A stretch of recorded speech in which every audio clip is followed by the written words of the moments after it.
Hezký den, dnes si představíme tady toho modrého krasavce. Schválně, jestli poznáte, o jaký vůz se jedná. Přesně tak, jedná se o Subaru Impreza STI, současnou ikonu rallye.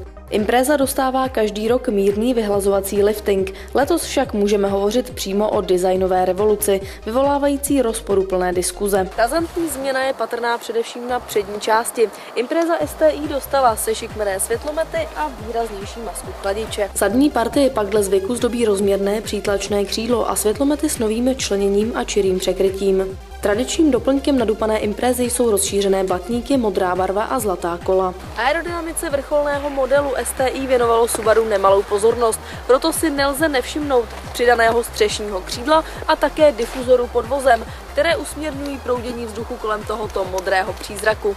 V interiéru však podobné zemětřesení nečekejte, došlo pouze na jeho doladění. Přeskládán byl střední panel, kterému vévodí dvoudynové rádio, výdechy, ventilace a také ovládání klimatizace ve stříbrné barvě.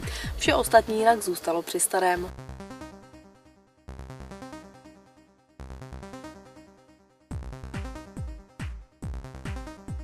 Pohodlí anatomických sedaček si užijí zejména řidič a spolujezdec.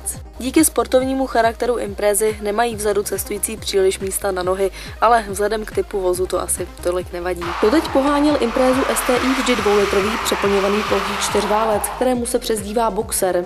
Subaru chce však pro své zákazníky ještě více výkonu a také jeho širší využití při každodenním ježdění. 2 litr nahradil pod kapotou čtyřválcový přeplňovaný 2,5 litr. Maximum točivého momentu je tak možné dosáhnout už při nižších otáčkách a výkon také přichází postupněji. Pokud nechcete sledovat, kdy ručička dosáhne maxima, stačí si nastavit akustický signál. Nejideálnější hodnota je pak 5500 otáček za minutu.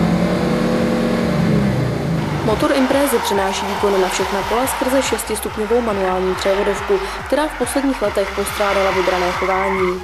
Převodovka má letos vylepšené ještě kratší zpřevodování. Motorově jde tak o nejlepší Imprezu STI v historii této značky. Za novou image modelové řady Impreza nelze než Subaru pochválit.